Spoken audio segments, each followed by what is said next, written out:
Shire Hall in Warwick, and I'm talking to Faye Cannon from the National Young Riders Forum. Morning, Faye. Morning. For Ride to Work Day, we're doing some investigation into what can be done to make motorcycling safer. If we want to get more people commuting to work on a motorcycle, we need to be sure that they're all safe in doing so. And the National Young Riders Forum is one of those bodies that is seeking to improve safety for everybody on the roads.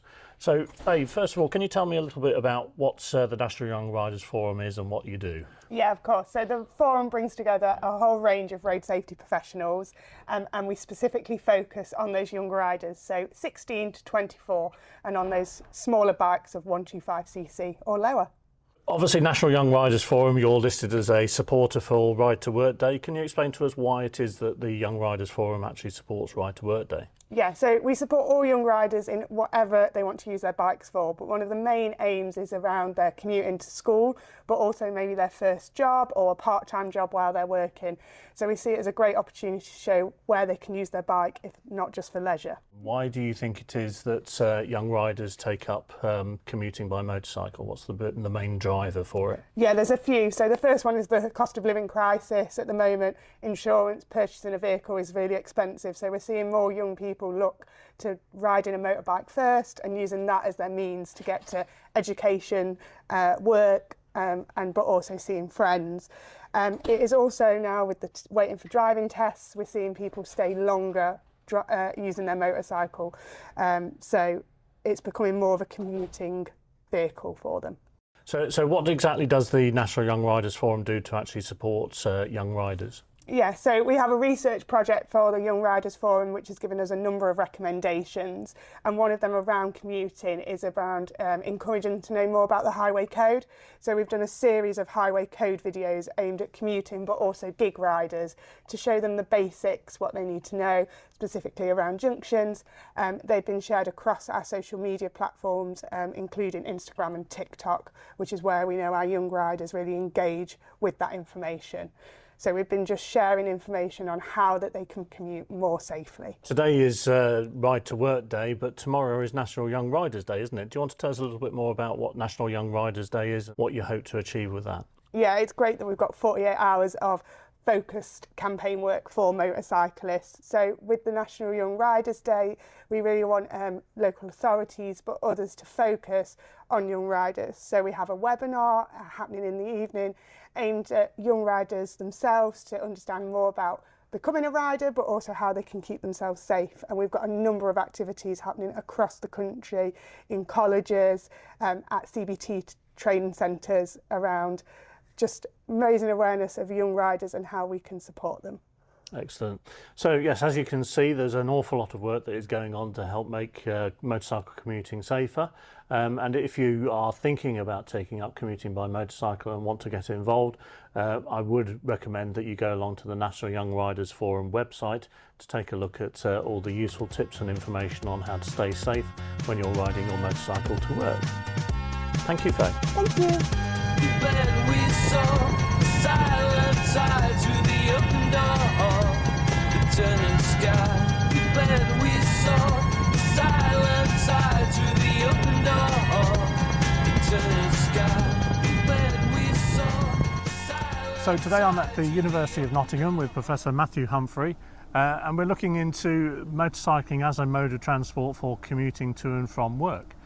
Now, Matthew, I think you've done some research in the past using focus groups, looking at people who are looking at starting their journey into motorcycling. Would you say from that work that you did that there is definitely a demand for people to actually use motorcycles for commuting these days? Yeah, my sense is there is. We ran some focus groups with new riders. I have to say they weren't all young. People are getting into riding at all different ages, and several of these new riders were people who had maybe had an ambition to ride a bike for a long time, and now they were kind of ticking that item off their bucket list, or people who've ridden around with L plates years ago but then been sidetracked by family commitments, things like this, and then we're getting back into riding again. But several of our riders were indeed using their motorcycles for commuting, lots of them on small capacity machines, and they were hoping to progress to larger capacity machines later. Lots of them doing a bit of commuting and a bit of leisure riding as well, so the combination of the two. But definitely there was a sense that people liked using motorcycles for commuting because it allowed them to make progress from home to work, work back to home, much more effectively, they thought, than they had managed to do when they were in cars or on public transport. So yeah, obviously Ride to Work Day is all about promoting people getting onto their motorcycle to travel to and from work. From what you're showing here, there is a demand for it. There is room for an increase in the number of people riding motorcycles. But I think one of the barriers to it is often transport policies that don't seem to be particularly conducive to motorcycling, shall we say. And again, we teamed up to do some research looking at local transport plans. Do you want to just talk us quickly through that research and what we discovered in that process? Absolutely. As you know, this came from a sort of a hunch you had that motorcycles were being treated very inconsistently in different parts of the country in terms of transport plans. We see it, for example, you can ride in bus lanes in some boroughs in London, you can't in others, and so on. So we thought, yeah, let's get some systematic evidence and see if that indeed is the case. And having now reviewed 127 local transport plans from around England, which is the vast majority of them, we can definitely say that there is huge variation in terms of how powered two-wheelers are treated in local transport planning in this country. And to give you a sign of that variation, so powered two-wheelers are considered as a mode of transport in 75% of these plans, which means that in 25% of these plans, powered two-wheelers are not considered at all. Now, why does that matter? Well, as we all know, it matters because motorcycle riders have particular kind of safety needs. They have interests, right? There may be engineering solutions to problems for motorcycles, forward stop lines, things like that they could be able to use. And none of that at all will be considered if motorcycles are not even treated as a mode of transport, right? So then we can ask, okay, why are they treated as a mode of transport in some places and not in others? The advice is that all modes of transport should be considered. You might think, well, okay, that means that motorcycles should be considered. But then what is a mode? There is no guidance on what a mode is. And so for some local authorities, the mode is private motorised transport. And when that's your mode, motorcycles and cars just get lumped in together. There is no separation, there's no differentiation, there's no separate consideration for motorcycles at all. So the really basic barrier to overcome is just to get motorcycles considered as a mode of transport. That's our kind of first step. We're looking forward to the Department for Transport is going to be issuing what they're calling an integrated national transport strategy. We fully expect them therefore to be considering the motorcycle as an independent mode of transport and making sure that gets fully integrated. So that's going to have implications for transport policy. But one of the things that we did notice when we were doing the research in discussions with transport planners was how few transport planners actually have experience of riding motorcycles.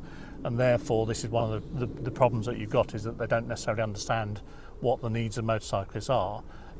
So we're thinking about putting together some training materials. Do you want to just talk us through that? Sure.